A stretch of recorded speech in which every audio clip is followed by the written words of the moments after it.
ನಮಸ್ಕಾರ ಗೆಳೆಯರೆ, ತಮ್ಮೆಲ್ಲರಿಗೂ ಅನಾಮಿಕ ಯೂಟ್ಯೂಬ್ ಚಾನಲ್ಗೆ ಸ್ವಾಗತ. ನಾವು ಇವತ್ತು ನಡೆದ ಸ್ಪರ್ಧಾತ್ಮಕ ಪರೀಕ್ಷೆಯ ದೃಷ್ಟಿಕೋನದಿಂದ ಅತಿ ಮುಖ್ಯವಾಗಿರ್ತಕ್ಕಂಥ ವಿಷಯ ಸಂವಿಧಾನದ ಬಗ್ಗೆ ಡಿಸ್ಕಷನ್ ಮಾಡೋರಿದ್ದೀವಿ. ಪ್ರತಿಯೊಂದು ದಿನವೂ ಒಂದೊಂದು ವಿಡಿಯೋವನ್ನು ಡಿಸ್ಕಷನ್ ಮಾಡಿ ಅಪ್ಲೋಡ್ ಮಾಡ್ತೀವಿ. ಯಾರ್ಯಾರು ತಮ್ಮ ಮಿತ್ರರು ಸ್ಪರ್ಧಾತ್ಮಕ ಪರೀಕ್ಷೆಗಳಿಗೆ ತಯಾರಿ ನಡೆಸ್ತಿದ್ದಾರೋ ಅವರಿಗೆಲ್ಲ ಈ ವಿಡಿಯೋವನ್ನು ಶೇರ್ ಮಾಡಿರಿ ಅಂತ ಹೇಳ್ತಾ, ಇವತ್ತು ನಾವು ಸಂವಿಧಾನದ ಬಗ್ಗೆ ಫಸ್ಟಿಗೆ ನೋಡೋಣ. ಸಂವಿಧಾನದ ಬಗ್ಗೆ ಕ್ಲಾಸ್ ಮಾಡೋಕತ್ತೀವಿ ಅಂತಂದ್ರೆ ಫಸ್ಟ್ನೇದಾಗಿ ನಾವು ತಿಳ್ಕೊಬೇಕು ಸಂವಿಧಾನ ಅಂದರೆ ಏನು ಅಂತೇಳಿ. ಸಂವಿಧಾನ ಅಂದರೆ ಏನು ಅಂತೇಳಿ, what is the meaning of the constitution. ಸಂವಿಧಾನ ಅಂತಂದರೆ ಏನು, ಸಂವಿಧಾನದ ಅರ್ಥ ಏನು ಅಂತಂದರೆ, ಇದು ಜನರ ವಿಶ್ವಾಸ,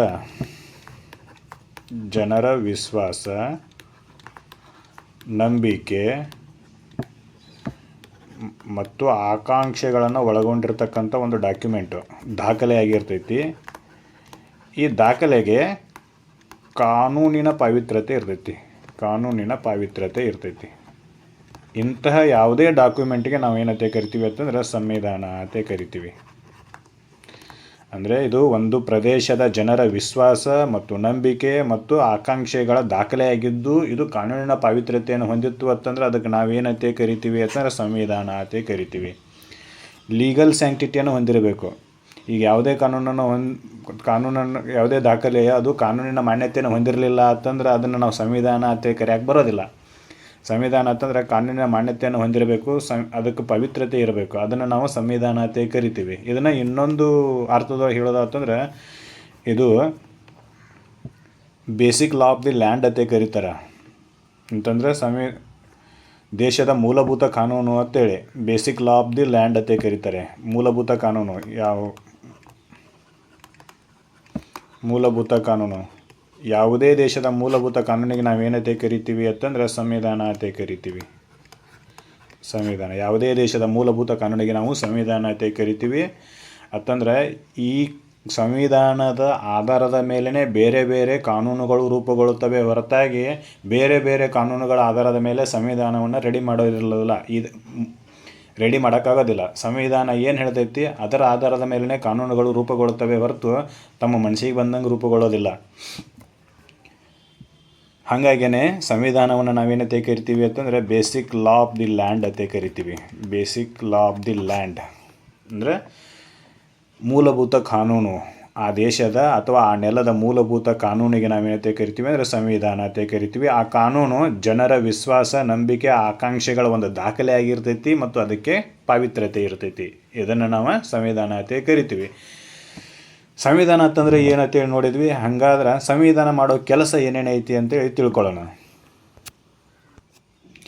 ಈ ಸಂವಿಧಾನ ಹಲವಾರು ಕೆಲಸಗಳನ್ನು ಮಾಡ್ತೈತಿ. ಅದರಾಗ ಪ್ರಮುಖವಾಗಿರ್ತಕ್ಕಂಥ ಕೆಲಸಗಳ ಬಗ್ಗೆ ನೋಡೋಣ. ಅದ್ರಾಗ ಒಂದನೇದ್ದು it express about the ideology of the state ಅಂತ, ಸಿದ್ಧಾಂತಗಳ ಬಗ್ಗೆ ತಿಳಿಸಿಕೊಡ್ತೈತಿ.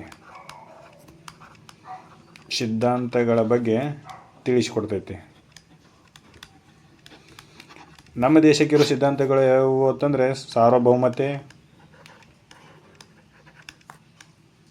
ಸಾರ್ವಭೌಮತೆ, ಸಾವರ್ನಿಟಿ, ಜಾತ್ಯತೀತತೆ,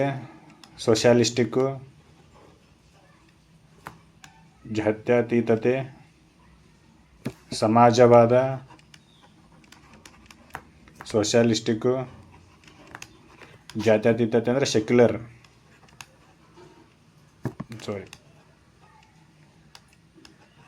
ಸೆಕ್ಯುಲರಿಸ್ಟಿಕ್ ನೇಚರ್, ಜಾತ್ಯತೀತತೆ, ಸಮಾಜವಾದ, ಸೋಷಿಯಲಿಸ್ಟಿಕ್ ಇನ್ ನೇಚರ್,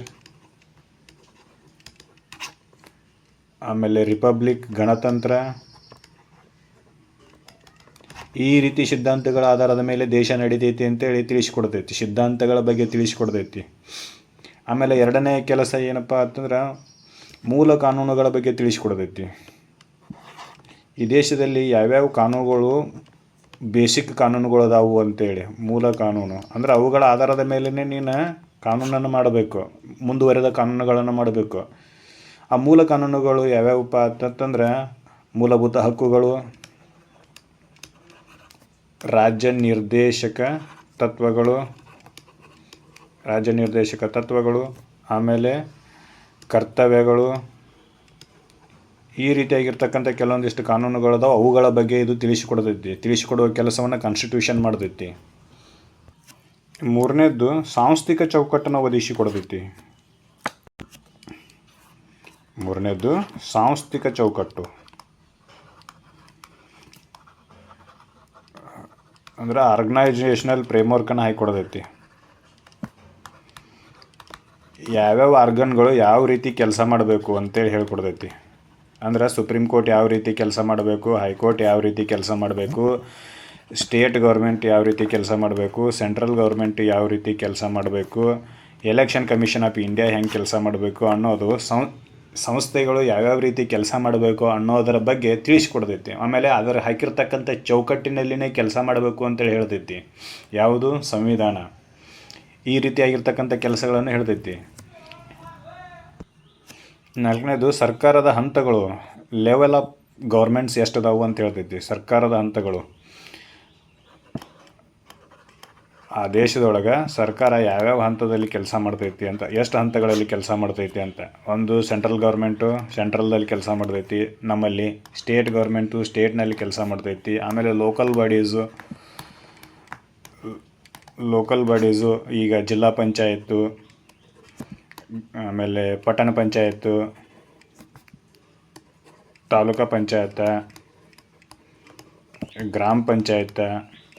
ಆಮೇಲೆ ಅವುಗಳಲ್ಲಿ ಯಾವ ರೀತಿ ಅಧಿಕಾರ ಹಂಚಿಕೆ ಆಗೈತಿ, ಯಾವ ಕೆಲಸನ ಯಾವ್ರು ಮಾಡಬೇಕು, ಸೆಂಟ್ರಲ್ ಗೌರ್ಮೆಂಟ್ದವ್ರು ಯಾವ ಕೆಲಸ ಮಾಡಬೇಕು, ಸ್ಟೇಟ್ ಗೌರ್ಮೆಂಟ್ದವ್ರು ಯಾವ ಕೆಲಸ ಮಾಡಬೇಕು, ಲೋಕಲ್ ಬಾಡಿಗಳು ಯಾವ ಕೆಲಸ ಮಾಡಬೇಕು ಅನ್ನೋದನ್ನು ತಿಳಿಸ್ಕೊಡ್ತೈತಿ. ಅಂದರೆ ಆ ದೇಶದಲ್ಲಿ ಅಥವಾ ಪ್ರದೇಶದಲ್ಲಿ ಇರ್ತಕ್ಕಂಥ ವಿವಿಧ ಹಂತದಲ್ಲಿ ಕೆಲಸ ಮಾಡ್ತಕ್ಕಂಥ ಸರ್ಕಾರಗಳ ಬಗ್ಗೆ ಕಾನ್ಸ್ಟಿಟ್ಯೂಷನ್ ತಿಳಿಸ್ಕೊಡ್ತೈತಿ.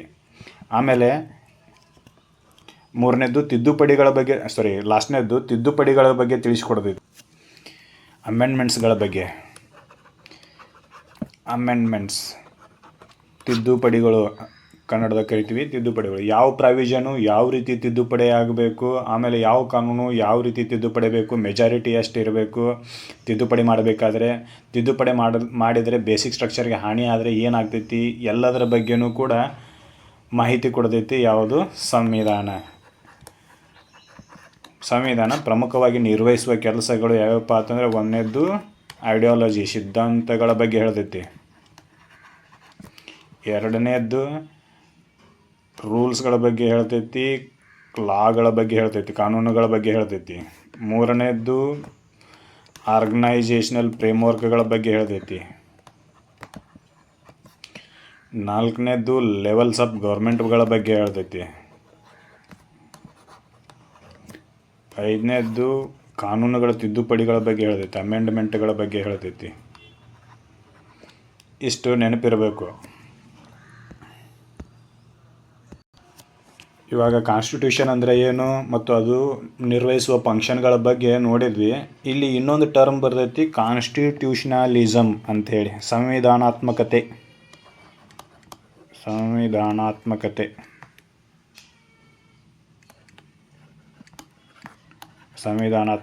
ಕಾನ್ಸ್ಟಿಟ್ಯೂಷನಲಿಸಮ್ ಅಂತ ಕರೀತಾರೆ. ಹಿಂಗಂದ್ರೆ ಏನು? ಟ್ಯೂಷನಲಿಸಮ್ ಅಂತ ಹಿಂಗಂದ್ರೆ ಏನು ಅಂತೇಳಿ ನೋಡೋಣ. ಸಂವಿಧಾನಾತ್ಮಕತೆ ಅಂತಂದ್ರೆ ಸರ್ಕಾರ ಕಾನೂನಿನ ಚೌಕಟ್ಟಿಗೆ ಒಳಪಟ್ಟು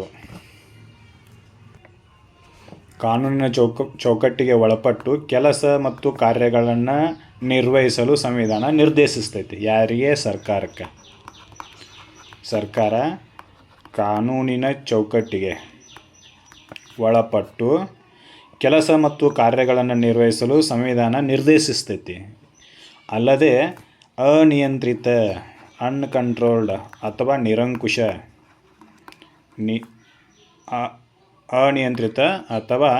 ನಿರಂಕುಶ ಮತ್ತು ಮನಸೋ ಇಚ್ಛೆ ಕಾರ್ಯನಿರ್ವಹಿಸುವುದನ್ನು ತಡಿತೈತಿ. ಇದನ್ನು ನಾವು ಕಾನ್ಸ್ಟಿಟ್ಯೂಷನಲಿಸಮ್ ಅಂತ ಕರಿತೀವಿ. ನನ್ನ ಮನಸ್ಸಿಗೆ ಬಂದಂಗೆ ಹೆಂಗೆ ಬೇಕು ಹಂಗೆ ಕೆಲಸ ನಿರ್ವಹಿಸೋದಲ್ಲ.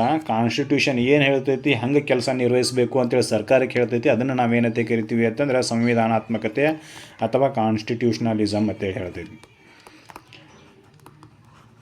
ಅಂದ್ರೆ ಹಿಟ್ಲರ್ನ ಗತೆ ತನಗೆ ಹೆಂಗೆ ಬೇಕು ಹಂಗೆ ಕಾನೂನುಗಳನ್ನು ಮಾಡ್ಕೋತ ಕೊಡೋದಿಲ್ಲ. ಮೊದಲು ರಾಜಸತ್ತಾತ್ಮಕ ಸಂಸ್ಥೆಗಳಿದ್ವು. ಅಂತಂದರೆ ಒಂದು ಮೈಸೂರು ಸಂಸ್ಥಾನ ಆಳ್ತಿತ್ತು. ಆಮೇಲೆ ಮರಾಠವಾಡ ಸಂಸ್ಥಾನವನ್ನು ಮರಾಠರು ಆಳ್ತಿದ್ರು. ಹೀಗೆ ಸಂಸ್ಥಾನಗಳಲ್ಲಿ ಇರ್ತಕ್ಕಂಥ ರಾಜರು ಏನು ಮಾಡ್ತಿದ್ರು, ಹೀಗೆ ಸಂಸ್ಥಾನಗಳು ಆಳ್ತಿದ್ದು. ಅಲ್ಲಿನ ರಾಜರು ಏನು ಮಾಡ್ತಿದ್ರು ಅಂತಂದ್ರೆ ತಮ್ಮ ಮನಸ್ಸಿಗೆ ಏನು ಬರ್ತೈತೋ ಅದೇ ಕಾನೂನನ್ನು ಮಾಡ್ತಿದ್ರು. ಕಾನೂನು ಮಾಡಿ ಆಡಳಿತವನ್ನು ಮಾಡ್ತಿದ್ರು. ಅದರಿಂದ ಜನರಿಗೆ ಏನು ಲಾಭ ಆಕೈತಿ ನಷ್ಟ ಆಕೈತಿ ಅದರ ಅರಿವು ಅವ್ರಿಗೆ ಇರ್ತಿರಲಿಲ್ಲ. ಅವ ರಾಜ ತನ್ನ ಮನಸ್ಸಿಗೆ ಹೆಂಗೆ ಬೇಕು ಹಂಗೆ ಮಾಡ್ತಿದ್ದ. ಆದರೆ ಕಾನ್ಸ್ಟಿಟ್ಯೂಷನಲಿಸಮ್ ಅಂತಂದರೆ ಇಲ್ಲಿ ಕಾನ್ಸ್ಟಿಟ್ಯೂಷನ್ ಕರೆಕ್ಟಾಗಿ ಹೇಳಿಬಿಟ್ಟೈತಿ, ನೀವು ಯಾರೂ ರಾಜರಲ್ಲ, ನೀವು ಸೇವಕರು,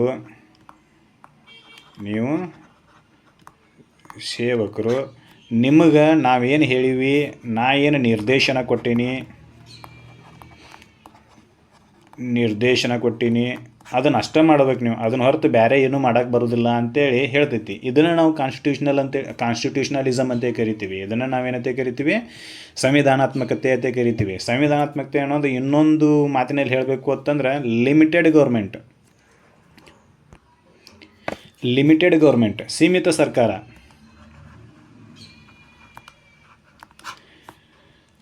ಮತ್ತು ರೂಲ್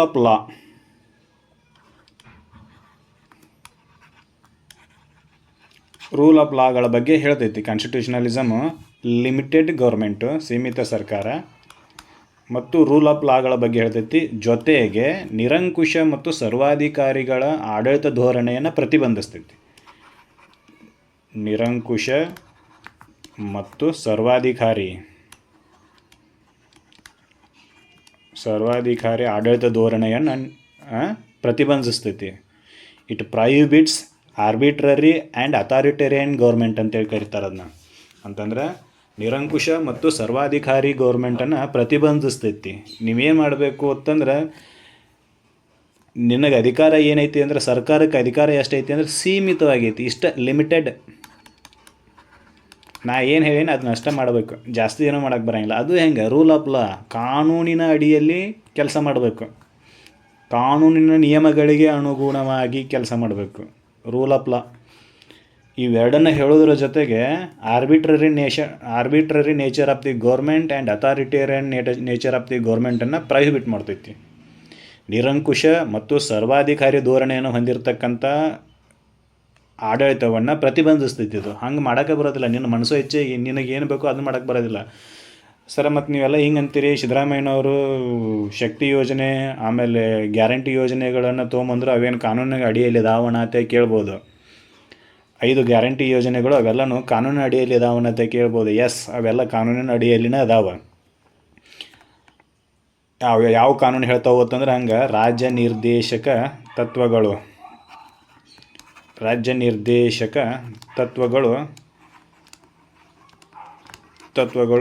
ಹೇಳ್ತವೆ. ತಂದಿರತಕ್ಕಂಥ ಎಲ್ಲ ಯೋಜನೆಗಳು, ಅವು ಏನು ಪ್ರೀ ಯೋಜನೆಗಳದಲ್ಲ ಅವೆಲ್ಲನೂ ರಾಜ್ಯ ನಿರ್ದೇಶಕ ತತ್ವಗಳ ಅಡಿಯಲ್ಲಿನೇ ತೊಗೊಂಬಂದಿರ್ತಾರೆ. ಹೀಗಾಗಿ ನಾವು ಇನ್ನೂ ರಾಜ್ಯದಲ್ಲಿ ಉಳ್ಕೊಂಡವೆ, ಇಲ್ಲಾದರೆ ಉಳ್ಕೋತಿರ್ಲಿಲ್ಲ. ಏನು ಕಾನ್ಸ್ಟಿಟ್ಯೂಷನಲಿಸಮ್ ಅಂತಂದರೆ ಇಲ್ಲಿ ಲಿಮಿಟೆಡ್ ಗೌರ್ಮೆಂಟು ಮತ್ತು ರೂಲ್ ಆಫ್ ಲಾ. ನಾ ಮುಖ್ಯಮಂತ್ರಿ ಇದ್ದೀನಿ, ನನಗೆ ಮನಸ್ಸಿಗೆ ಬಂದಂಗೆ ಮಾಡ್ತೀನಿ ಅಂತಲ್ಲ. ರೂಲ್ ಆಫ್ ಲಾ, ಕಾನೂನು ಏನು ಹೇಳ್ತೈತಿ ಅದನ್ನು ಮಾಡ್ಬೇಕಷ್ಟೆ. ಮತ್ತು ನಿನ್ನ ಅಧಿಕಾರ ಎಷ್ಟೈತಿ ಅಂದರೆ ಸೀಮಿತವಾಗೈತಿ. ನೀ ಅಷ್ಟಕ್ಕನ್ನ ಲಿಮಿಟೆಡ್ ಇರಬೇಕು, ಅದನ್ನು ಎಕ್ಸ್ಟೆಂಡ್ ಮಾಡೋಕ್ಕೆ ಬರೋದಿಲ್ಲ, ಅದನ್ನು ಮುಂದೆ ಹಿಗ್ಗಿಸ್ಕೊತ ಹೋಗೋಕ್ಕೆ ಬರೋದಿಲ್ಲ. ನಿನಗೆ ಏನು ಕೊಟ್ಟೈತಿ ಅದಷ್ಟೇ ಕೆಲಸ ಮಾಡಬೇಕು ಅನ್ನೋದು ಲಿಮಿಟೆಡ್ ಗೌರ್ಮೆಂಟಿನ ಡೆಫಿನಿಷನ್ ಅದು. ಆಮೇಲೆ ರೂಲ್ ಆಫ್ ಲಾ, ಆಮೇಲೆ ಕಾನೂನಿನ ಅಡಿಯಲ್ಲಿ ಕೆಲಸ ಮಾಡಬೇಕು. ಇವೆರಡು ಕಾನ್ಸ್ಟಿಟ್ಯೂಷನಲಿಸಮ್ನ ಮೇನ್ ಕಾನ್ಸೆಪ್ಟ್ಗಳು, ಪರಿಕಲ್ಪನೆಗಳು ಇವು. ಕಾನ್ಸ್ಟಿಟ್ಯೂಷನಲಿಸಮ್ ಅಂದರೆ ಅರ್ಥ ಆಗೈತಿ ಅಂತೇಳಿ ಅನ್ಕೊತೀನಿ. ಏನಪ್ಪ ಅಂತಂದರೆ, ಸರ್ಕಾರ ಕಾನೂನಿನ ಚೌಕಟ್ಟಿಗೆ ಒಳಪಟ್ಟು ಕೆಲಸ ಮತ್ತು ಕಾರ್ಯಗಳನ್ನು ಮಾಡಬೇಕು ಅಂತೇಳಿ ನಿರ್ದೇಶನ ನೀಡೋದನ್ನು ನಾವೇನಂತ ಕರಿತೀವಿ ಅಂದರೆ ಕಾನ್ಸ್ಟಿಟ್ಯೂಷನಲಿಸಮ್ ಅಂತ ಕರಿತೀವಿ. ಈ ಸಂವಿಧಾನಾತ್ಮಕ ತತ್ವಗಳನ್ನು ಅಥವಾ ಸಿದ್ಧಾಂತಗಳನ್ನು ತಿಳಿಸುವ ಕೆಲವೊಂದಿಷ್ಟು ವಿಷಯಗಳು ನಮ್ಮ ಸಂವಿಧಾನದಲ್ಲಿದ್ದಾವೆ. ಯಾವಪ್ಪ ಅಂತಂದರೆ, ಒಂದನೇದು ಜವಾಬ್ದಾರಿ ಸರ್ಕಾರ, ರೆಸ್ಪಾನ್ಸಿಬಲ್ ಗೌರ್ಮೆಂಟ್. ರೆಸ್ಪಾನ್ಸಿಬಲ್ ಗೌರ್ಮೆಂಟ್, ಜವಾಬ್ದಾರಿ ಸರ್ಕಾರ. ಸಂಸದೀಯ ಪ್ರಜಾಪ್ರಭುತ್ವ, ಪಾರ್ಲಿಮೆಂಟ್ರಿ ಡೆಮೋಕ್ರಸಿ ಅಂತ ಕರೀತಾರೆ, ಸಂಸದೀಯ ಪ್ರಜಾಪ್ರಭುತ್ವ. ಆಮೇಲೆ ಗಣತಂತ್ರ, ಏನು ರಿಪಬ್ಲಿಕ್. ಈ ರೀತಿಯಾಗಿರ್ತಕ್ಕಂಥ ಸಿದ್ಧಾಂತಗಳು ಅಥವಾ ಇವೇನು ಕಾನ್ಸ್ಟಿಟ್ಯೂಷನಲಿಸಮ್ಗಳ ಬೇಸಿಕ್ ಉದಾಹರಣೆಗಳು ನಮ್ಮ ಕಾನ್ಸ್ಟಿಟ್ಯೂಷನಲ್ಲಿ ನೋಡೋಕೆ ಸಿಗ್ತವೆ. ಈ ರೀತಿ ಇನ್ನೂ ಹಲವಾರು ವಿಷಯಗಳು ಮುಂದೆ ಬರ್ತವೆ. ಅದ್ರ ಬಗ್ಗೆ ನಾವು ಚರ್ಚೆ ಮಾಡೋಣ ಮುಂದಿನ ಕ್ಲಾಸ್ನಲ್ಲಿ. ಸಂವಿಧಾನದ ಇತಿಹಾಸ ಅದನ್ನು ಬರೆಯೋಕೆ ತೊಗೊಂಡಿರ್ತಕ್ಕಂಥ ಆಧಾರಗಳು, ಹಿಸ್ಟಾರಿಕಲ್ ಅಂಡರ್ಪಿನ್ನಿಂಗ್ಸ್ ಅಂತ ಕರೀತಾರೆ, ಐತಿಹಾಸಿಕ ಮೂಲಾಧಾರಗಳು. ಆಮೇಲೆ ಈ 500 ವರ್ಷ ನಮ್ಮನ್ನು ಬ್ರಿಟಿಷರು ಆಳಿದರು. ಆ ಬ್ರಿಟಿಷರು ನಮ್ಮಲ್ಲಿ ಕೆಲವೊಂದಿಷ್ಟು ರೂಲ್ಸು ಮತ್ತು ರೆಗ್ಯುಲೇಷನ್ಗಳನ್ನು ತೊಗೊಂಡು ಬಂದರು. ಆ ರೂಲ್ಸು ರೆಗ್ಯುಲೇಷನ್ಗಳು ಸಂವಿಧಾನದ ಎವಲ್ಯೂಷನ್ಗೆ ಯಾವ ರೀತಿ ಕಾರಣ, ಅದು ಆ ರೂಲ್ಸು ರೆಗ್ಯುಲೇಷನ್ಗಳು ಏನೇನು ಹೇಳ್ತಾವೆ ಅನ್ನೋದನ್ನು ಮುಂದಿನ ಕ್ಲಾಸ್ನಲ್ಲಿ ನೋಡೋಣ. ಈ ವಿಡಿಯೋದಲ್ಲಿ ನೀಡಲಾದ ಮಾಹಿತಿ ನಿಮಗೆಲ್ಲ ಇಷ್ಟ ಆಗಿದ್ದರೆ ಈ ವಿಡಿಯೋವನ್ನು ಶೇರ್ ಮಾಡಿ, ಚಾನಲನ್ನು ಸಬ್ಸ್ಕ್ರೈಬ್ ಮಾಡಿ. ಮುಂದಿನ ವಿಡಿಯೋದಲ್ಲಿ ಮತ್ತೆ ನಿಮ್ಮನ್ನು ಭೇಟಿ ಆಗ್ತೀನಿ. ಅಲ್ಲಿವರೆಗೂ ಧನ್ಯವಾದಗಳು.